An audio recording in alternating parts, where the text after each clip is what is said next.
In our next story, we visit another organization that relies heavily on volunteers and also on donations of books in order to bring literacy for all to a particular community.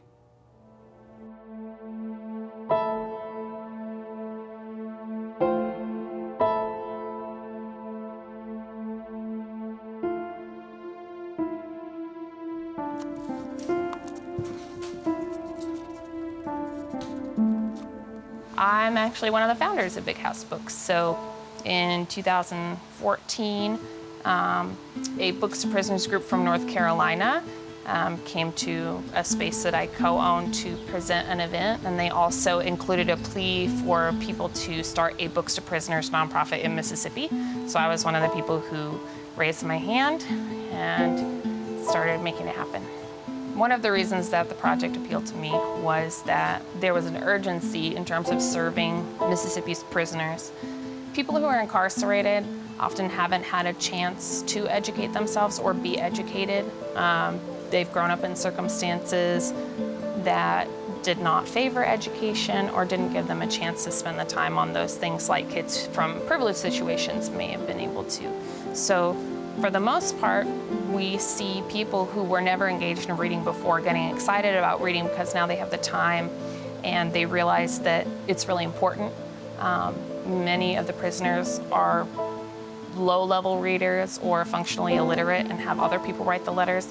So not only are we giving them real tools that they can use when they get out, whether it's reading comprehension, learning a new skill, learning to write, we're also giving them the power to teach themselves and to get confident in, their abilities to do better, be better, and keep learning. I've been there, I've been on the other side, and I would have loved to have had their support when I was in there because I know what it's like to sit there with nothing to read. I got involved with the plot to overthrow the Caribbean island of Dominica. Maybe a year or so after I got into that crazy scheme, I was arrested leaving outside of New Orleans by a FBI SWAT team charged with conspiracy to invade a foreign country with the intent to overthrow the government. Ended up serving about a year and a half in prison. Had some really eye-opening experiences in prison and knew I had to turn my life around. Got out of prison. Had gotten my GED years before and got into college, graduated college, worked my way through college, and had my sentence, my felony conviction set aside. I was actually in the U.S. Penitentiary in Atlanta, a maximum security joint. I was in a cell. There was a 6-man cell. There were 8. I was the 8th one in, and had a mattress on the floor, and I wrote letters home for the other convicts. And I was the only one in the cell that could read or write. So I was in there, and they would come to me late at night and to write letters home to their family. Dear Sir or Madam, I have read 160 plus books in 2.5 years and think it's the best way to do my time, as it allows me to escape the confines of steel and concrete and go anywhere I wish. Thank you so much for taking the time to do something for those of us behind bars, or laminated glass in this case. God bless you, Jacob from Corinth. I was at the Mississippi Book Festival. I think it was August of 2016, and I'm walking through the book festival. It's all outdoors, and there's tents set up and booths, and I saw a booth, and I looked up there, and there's bars with someone behind the bars looking out, and it caught my attention. It was obviously someone that's in a prison cell or jail cell.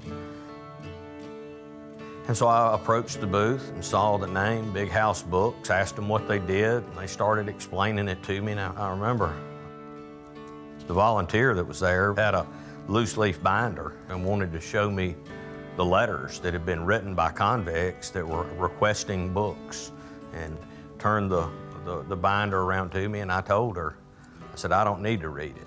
I already know what they say. Dear reader, I am told I could write this address and someone would send me books. I have been in prison for 13 years now. 11 years of that was on death row. I got off the row in October of 2012. What I have found out is that some guys like to play games and will lie just for sport. If this is the case here, then I am sorry for taking up your time. If you do send books to guys like myself who are in prison, I appreciate you beyond words. Fred from Parchman. So we have a P.O. box, which we check about once a week. We get about 100 letters a week, or I should say 100 envelopes full of who knows how many letters a week. We sort those letters by date, and a volunteer opens them, reads the letter, and tries to find the most appropriate books that suit what the person needs or wants. And then the next person in the assembly line puts that information in a database, which prints out a shipping label and an invoice. And then the next person wraps it up and prepares it for the post office, and the next person takes it to the post office. We should do all we can to help the convicts that want to better themselves, that want to learn something, or learn a skill, or whatever it may be, to become productive citizens. And if that's something like getting them books that they can begin to get an interest in a skill or learn the basics from it, then we need to do that.